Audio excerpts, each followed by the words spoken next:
La política es cultura, es los símbolos, la historia, las identidades. La política son las relaciones de fuerza, las disputas, las alianzas, el poder, la negociación, el diálogo y el conflicto. La política es lo material y es lo ideológico. La política es la pelea por conquistar el sentido común, lo que la gente cree que es razonable sin razonarlo. La política no es la guerra. La política es la batalla cultural. Soy Iván Juliáquer y en este episodio vamos a conversar con Ezequiel Adamowski, historiador e investigador del CONICET, la Universidad de San Martín y la Universidad de Buenos Aires. Sus trabajos son clave para pensar la historia de la Argentina a través de la clase media y las clases populares, pero también a través del racismo, el peronismo y el antiperonismo. Con él vamos a hablar de las ideas de república, populismo y liberalismo en Argentina y del lugar del gobierno de Mauricio Macri en la historia. Ezequiel, bienvenido a Batalla Cultural. Para empezar te quería preguntar, ¿cómo podemos colocar a Cambiemos en la historia argentina que tuvo de novedoso y que responde a tradiciones argentinas? Bueno, Cambiemos es una coalición, ¿no?, que tiene como núcleo central el PRO, que me parece que es la nota dominante de esa coalición, ¿no? Posiblemente como coalición varíe o desaparezca en el futuro. Me parece sí que el PRO como partido político va a seguir ocupando el lugar que ocupó en 2015 de ser uno de los polos de atracción mayores del voto, ¿no? El PRO es una novedad, es un partido de una derecha empresarial capaz de ganar elecciones con cuadros consolidados. Es un partido ideológico, un partido de ideas, y es una novedad en el sentido de que, en dos sentidos. Primero, que es la primera vez que un partido que con conexión, digamos, directa, estrecha, que surge de las clases altas argentinas, gana elecciones libres en la historia de este país, ¿no? Desde que hubo elecciones con voto universal masculino en 1916 y los conservadores perdieron el poder, nunca más pudieron llegar al poder mediante elecciones, ¿no? Es la primera vez que lo hacen. En ese sentido es un cambio copernicano en la política nacional. Y en otro sentido también es una novedad porque termina de cerrar, por lo menos en una de sus partes, la crisis política que abrió 2001. 2001 desorganizó completamente el sistema de partidos en Argentina. Hasta ese momento estaba organizado en torno del peronismo y el radicalismo, que son las únicas dos fuerzas políticas que ganaron elecciones en todo el siglo XX. 2001 desarticuló completamente el sistema de partidos, el radicalismo entró en una decadencia de la cual nunca se recuperó, por lo menos a nivel nacional, y ahora, digamos, es socio menor del PRO. Y el PRO surge como un partido que absorbe una de las funciones que tuvo el radicalismo en las décadas previas, que fue el partido que canalizaba el voto antiperonista. Es decir, el radicalismo fue un partido con poca atracción por sus ideas intrínsecas o propias, que además no está muy claro cuáles pudieran ser. Sus éxitos electorales fueron más bien como uno de los polos de este bipartidismo que tenía el peronismo como otro polo, ¿no? Después de 2001 se desarticula ese bipartidismo que existió históricamente. Comienzan a surgir rutilantemente figuras políticas que duran unos años y luego decaen, partidos nuevos, siglas nuevas, que a veces les va muy bien las elecciones y luego desaparecen. El PRO termina de cristalizar uno de los ejes de un futuro bipartidismo, que sería el eje más de derecha y antiperonista, que absorbe entonces el lugar que tenía la UCR, con una diferencia que es ahora sí claramente un partido ideológicamente a la derecha y que surge de las clases altas, ¿no? Cosa que el radicalismo no era una expresión directa de las clases altas, ¿no? Bueno, hay algo que se ve en tus trabajos, es que algo que decís y señalás es que hay que ver al antiperonismo como una de las identidades políticas fuertes de la Argentina. Ahí hay un diálogo histórico, entonces, de Cambiemos con esa identidad. Y digo, ese antiperonismo, más allá de los resultados de la elección, ¿va a seguir estando y de qué manera? El antiperonismo está poco reconocido como una de las ideas y fuerzas políticas más importantes que ha tenido este país desde el surgimiento del peronismo en adelante, ¿no? Si uno piensa todas las expresiones de la política, tanto en golpe de Estado como en gobiernos civiles, por fuera del peronismo desde 1955, todas están relacionadas con la pregunta de cómo quitar de en medio el peronismo, ¿no?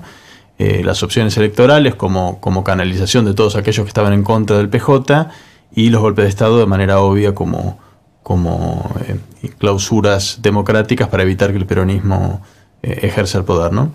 En ese sentido, digamos, esa fuerza ha tenido un papel dominante y numerosos efectos en la política nacional, tanto o más importantes que los del mismo peronismo, ¿no?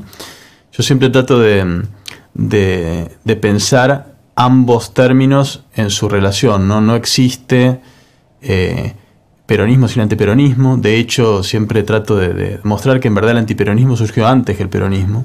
Estuvo articulado, digamos, como conjunto de nociones, ideas, valores, sentimientos y demás antes de que el peronismo cristalizara en algo más o menos reconocible. Uno se para en 1945 y ya hay antiperonismo, y en 1945 no hay peronismo. Está Perón armando algo que luego va a ser el peronismo recién, ¿no?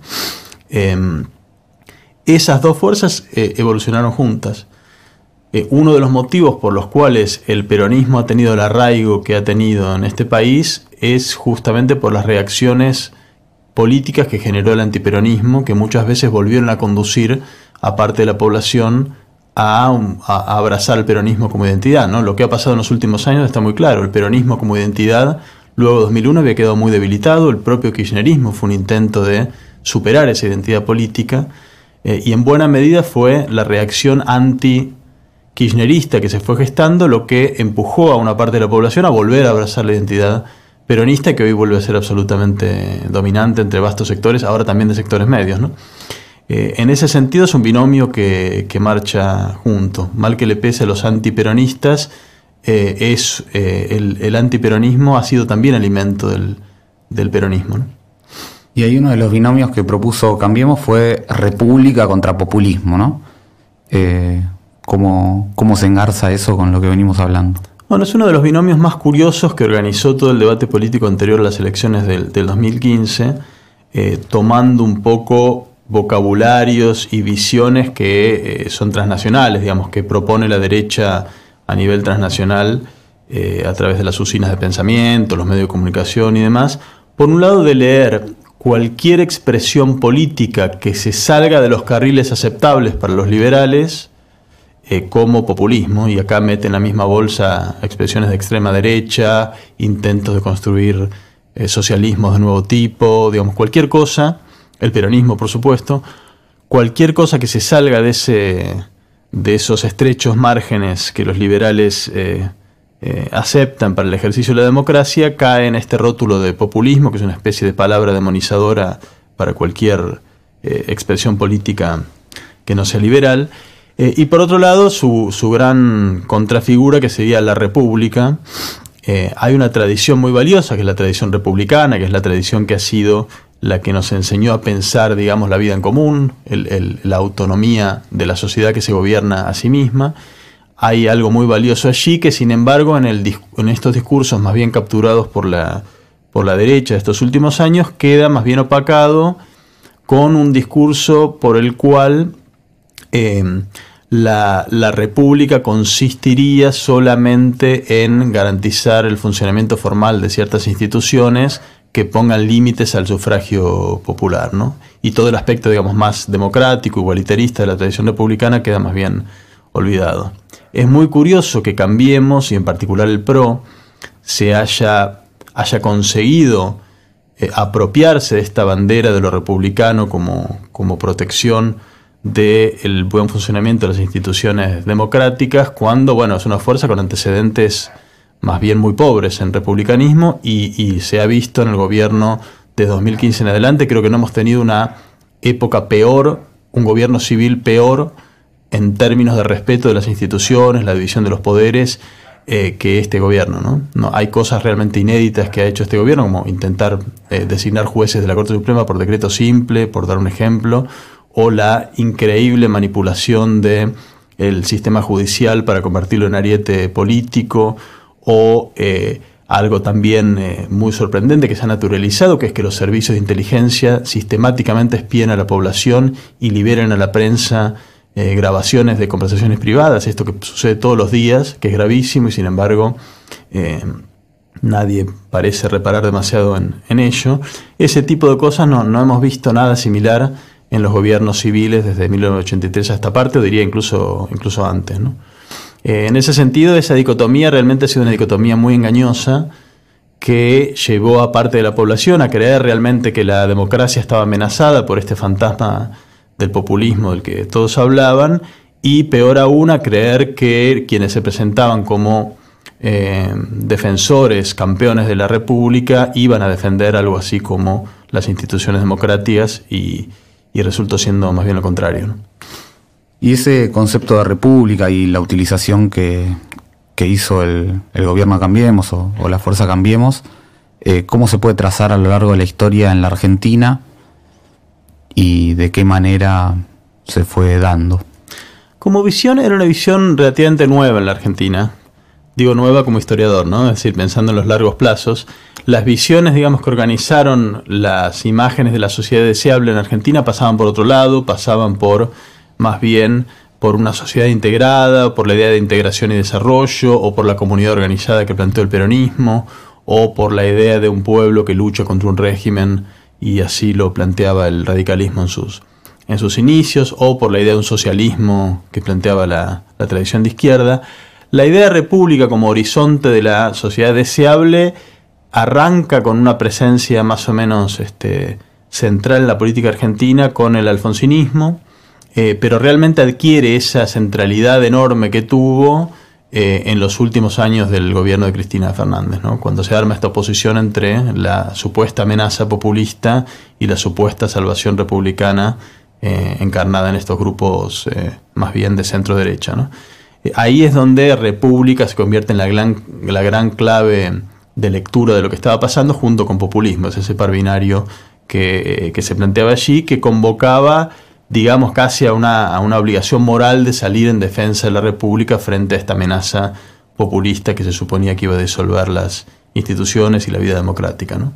Te traigo una frase de tu libro El cambio y la impostura, donde citas una frase de Juan Bautista Alberdi sobre el liberalismo, ¿no? Y te quería preguntar qué vínculo tiene con la república, que dice Juan Bautista Alberdi: el liberalismo como hábito de respetar el disentimiento de los otros es algo que no cabe en la cabeza de un liberal argentino. El disidente es enemigo, la disidencia de opinión es guerra, hostilidad que autoriza la represión y la muerte.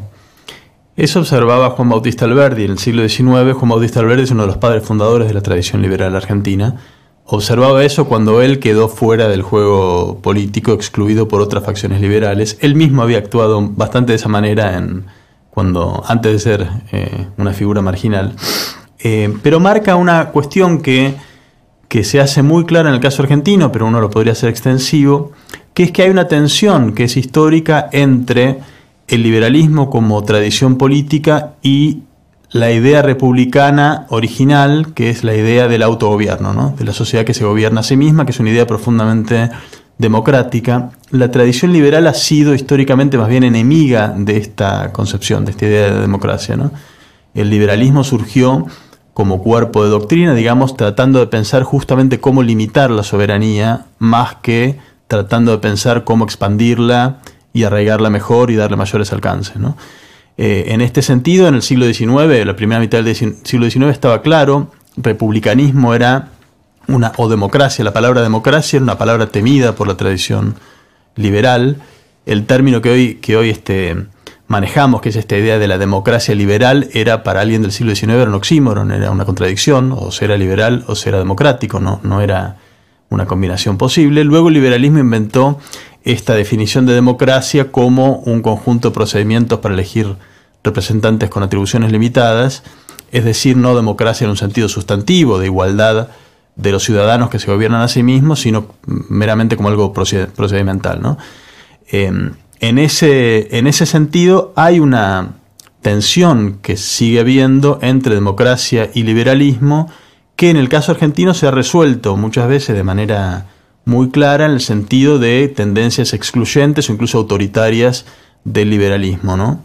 No hay golpe de Estado en Argentina prácticamente en el cual no hayan participado figuras centrales del liberalismo, y hemos visto incluso en este último gobierno también las numerosas tendencias autoritarias encarnadas sobre todo en la figura de Patricia Bullrich, por ejemplo, ya directamente persiguiendo gente por el delito de opinión en redes sociales y demás, gente que entonces por un lado se declara liberal y por otro lado ejerce la política de una manera excluyente y autoritaria, ¿no? Justificando incluso formas de violencia de Estado en distintos momentos de nuestra historia, ¿no? Un poco apunta esa parte del libro que mencionás a mostrar ese rasgo del liberalismo que en Argentina está muy acentuado, pero que es un rasgo del liberalismo que está también en muchos otros sitios, ¿no? Incluyendo en la cuna europea. Y en el plano cultural, ¿qué novedades pensás que trajo el gobierno de Cambiemos? Yo en el plano cultural, en el libro El cambio y la impostura, le presté mucha atención a la frase cambio cultural, que era una especie de palabra o expresión clave del gobierno en sus primeras etapas, y me parecía que eso era un aspecto central que marcaba una diferencia entre el neoliberalismo de los años 90, más centrado, digamos, en la figura del individuo que se abre camino a los codazos, digamos, y disolviendo cualquier sentido de lo social, de lo colectivo. Traté de marcar que en esta idea del cambio cultural que planteaba Macri había alguna noción de lo colectivo articulada alrededor de la idea del emprendedor, que es una figura que no es el individuo egoísta, sino que es una figura supuestamente conectada con la sociedad, cuya actividad derrama beneficios para el resto de la sociedad, en un sentido entonces que de alguna manera hacía un aprendizaje de lo que pasó en el 2001, ¿no? El 2001 creo que mostró para los grupos políticos de esa orientación que las reformas neoliberales no podían arraigar bien sin cambiar algunos aspectos de la cultura política de este país. La Argentina tiene, esto lo muestran las encuestas de valores que se hacen a nivel internacional, la Argentina es una sociedad con valores marcadamente igualitaristas por comparación con otras, una sociedad que tiene, bueno, por la experiencia que hemos tenido, una marcada sospecha frente a los ricos, a los empresarios, a las fuerzas del mercado libradas a su propio arbitrio, y una sociedad además con un sentido de la solidaridad anclada en la presencia integradora del Estado muy fuerte, ¿no? Creo que el PRO entendió que para que un programa neoliberal como el que proponen se asiente sobre bases firmes es necesario cambiar esa cultura política, y a eso prestaron gran atención en los primeros tiempos. Luego pasó que las políticas económicas generaron la catástrofe que estamos viendo, y el aspecto cultural quedó un poco más relegado y empezaron un poco a chapucear con medidas económicas y centraron su atención allí, ¿no? Pero esa era, me parece, una clave central del proyecto que traía originariamente el PRO, ¿no? Un cambio que es mucho más profundo que lo económico, es un cambio que es mucho más profundo que las leyes laborales o las jubilaciones y demás, sino que es un cambio en todo el sistema de valores que organiza nuestra sociedad. Más allá de los legados económicos que va a dejar, ¿qué otros legados pensás que va a dejar la presidencia de Mauricio Macri? Como legado más inmediato, creo que va a dejar, digamos, la rienda suelta y el estímulo que dio a esa especie de microfascismo a nivel social que se articuló sobre todo, digamos,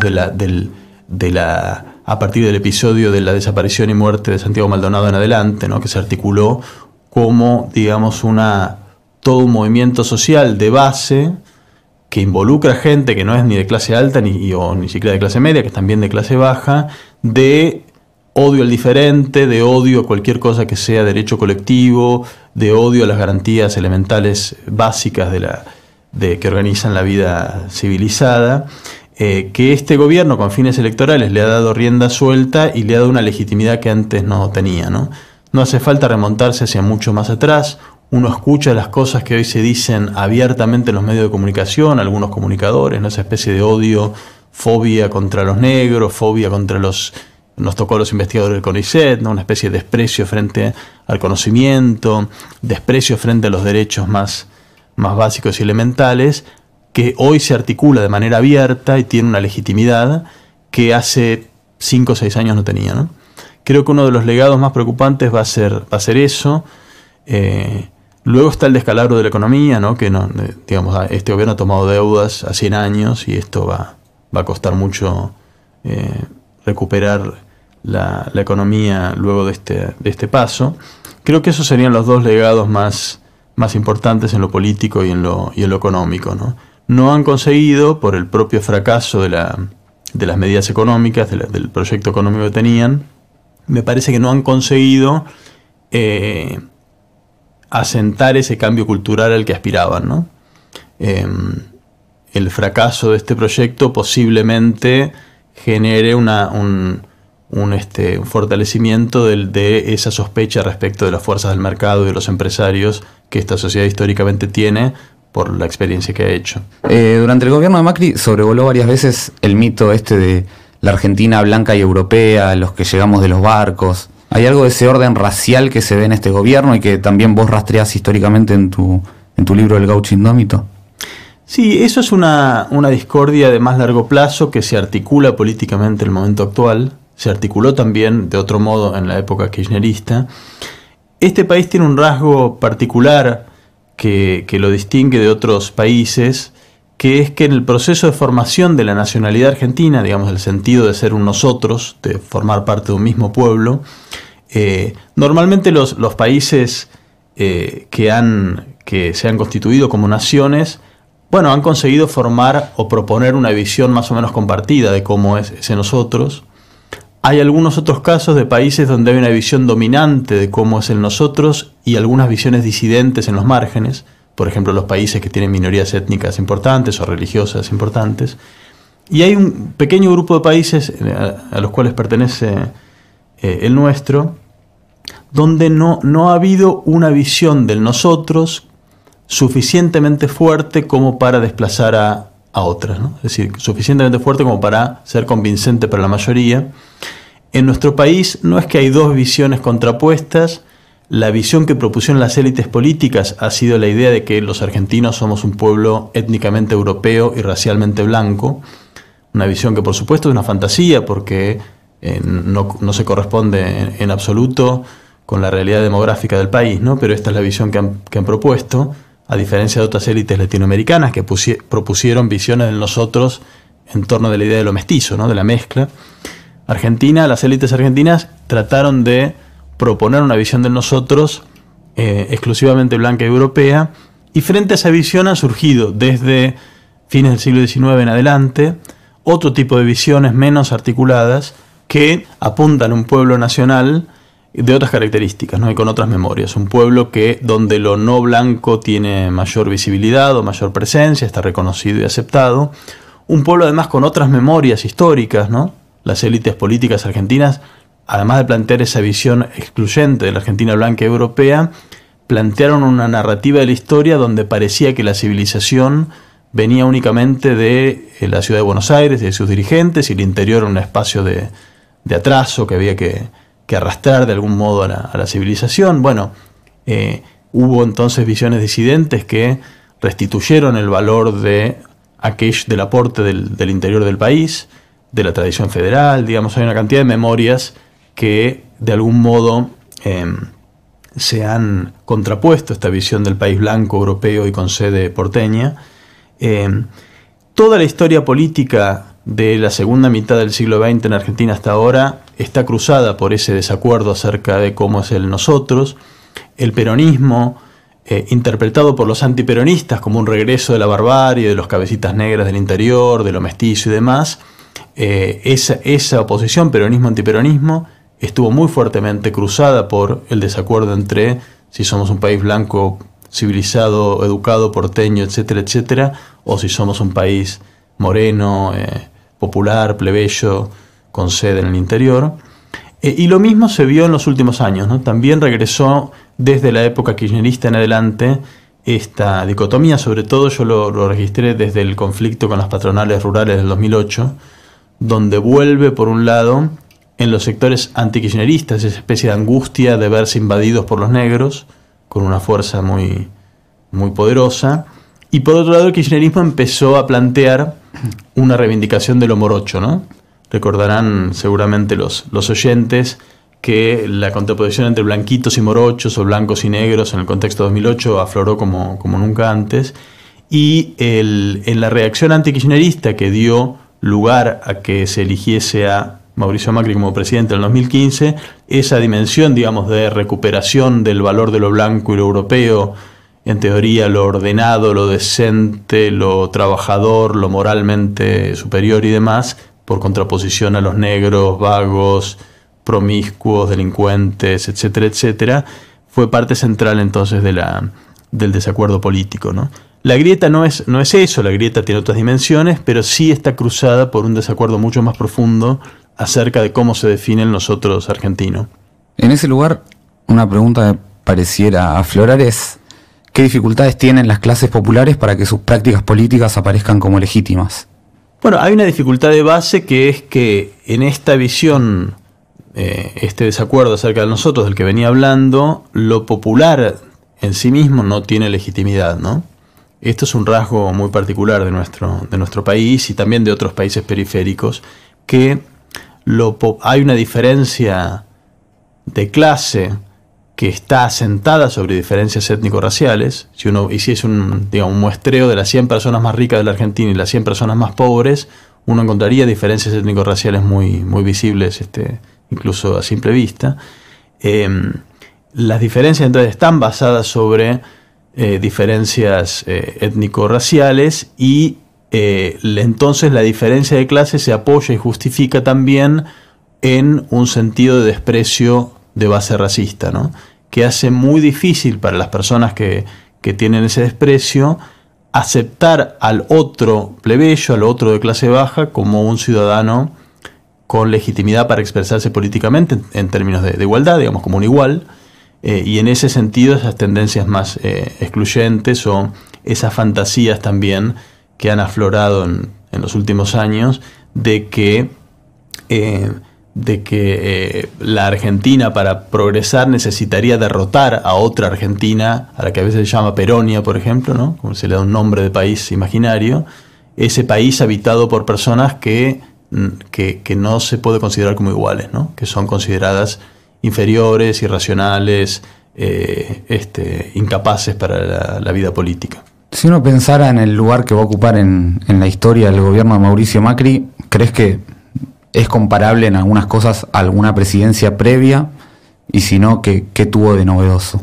En términos de programa político, es comparable a los dos intentos previos de mayor alcance que hubo de implantar un modelo neoliberal, ¿no? Que fue el de Menem y el de la última dictadura militar, ¿no?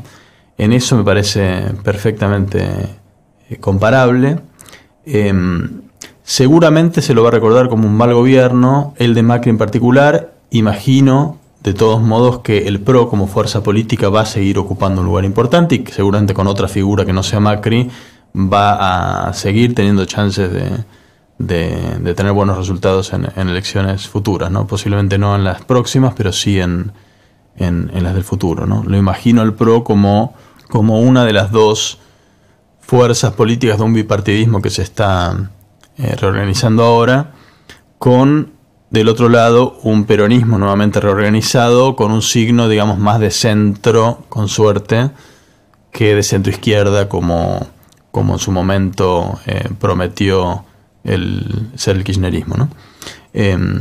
Si ese fuese el escenario, tenemos un escenario político que va a ser bastante parecido al de los países de Europa o de Estados Unidos, ¿no? Sistemas bipartidistas donde las únicas opciones disponibles son una opción de derecha y una opción de centro derecha, o de centro con mucha suerte, ¿no? Es decir, sin nada hacia la izquierda, ¿no?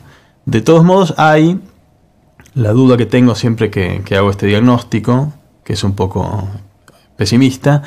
La duda que siempre me queda es que hay en las bases sociales de lo que fue el kirchnerismo, y bases sociales que el kirchnerismo ayudó de alguna manera a multiplicar, hay expectativas de cambios en el sentido más progresivo de lo que promete un gobierno de centro, ¿no? Esas expectativas ahora claramente están canalizadas a través del peronismo y de la coalición que armó el peronismo, pero posiblemente puedan buscar otro tipo de canales políticos en el futuro, ¿no? La Argentina ha sido un espacio extraordinariamente vital a la hora de inventar y recrear movimientos sociales y políticos contestatarios, así que no me asombraría para nada de que en algunos años más veamos un movimiento que hoy ni siquiera imaginamos que pueda existir, ¿no? Bueno, Ezequiel, y para terminar, siempre le pedimos a los entrevistados que traigan alguna frase sobre qué es la política o alguna frase que les guste para pensar la política, entonces te quería preguntar qué trajiste. Bueno, estuve pensando y la que más me gustaba no es tanto una frase como una breve explicación que un día escuché de boca de Michael Albert, que es un activista histórico de la izquierda norteamericana, que es este amigo, que siempre él explicaba que el reconstituir una política de izquierda requería tres aspectos, ¿no? Uno es tener una buena crítica de la realidad, una crítica del presente, entender cómo funciona la realidad y tener una crítica de sus injusticias. Por otro lado, tener lo que él llama visión, que es una propuesta coherente y articulada de cómo es la sociedad futura que uno desea construir. Y en tercer lugar, estrategia, que es la respuesta de cómo se llega desde esta realidad presente hacia ese futuro deseado, ¿no? Michael Albert siempre explicaba que la izquierda, la tradición de izquierda, perdió los dos últimos elementos, ¿no? Perdió una visión convincente de futuro cuando fracasó todo el experimento soviético, y perdió también una estrategia, es decir, una respuesta acerca de cómo articularse políticamente para conducir el futuro deseado, ¿no? Y en ese escenario decía él que lo único que le quedó a la izquierda es la crítica del presente, ¿no?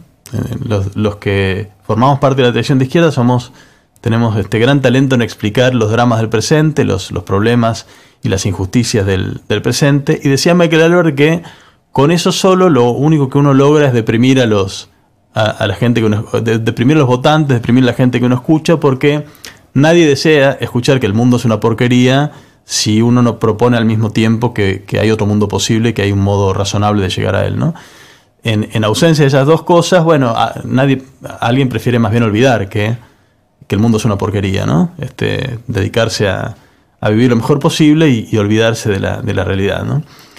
Insistiría entonces con esta frase en la necesidad de que junto con la crítica del presente, desde las tradiciones políticas emancipatorias de izquierda, volvamos a replantear esos dos elementos que tenemos débiles, que es imaginar un futuro, una sociedad futura que funcione de una manera razonable y deseable, y un camino estratégico concreto, real, que nos permita pasar de aquí, de este presente a ese futuro, sobre todo pensando en algo que es que las sociedades no saltan al vacío, ¿no?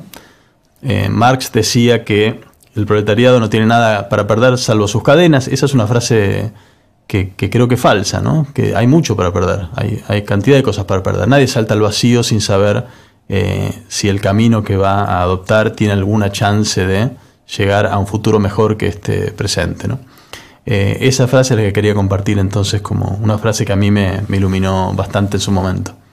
Ezequiel Adamowski, muchas gracias por venir a Batalla Cultural.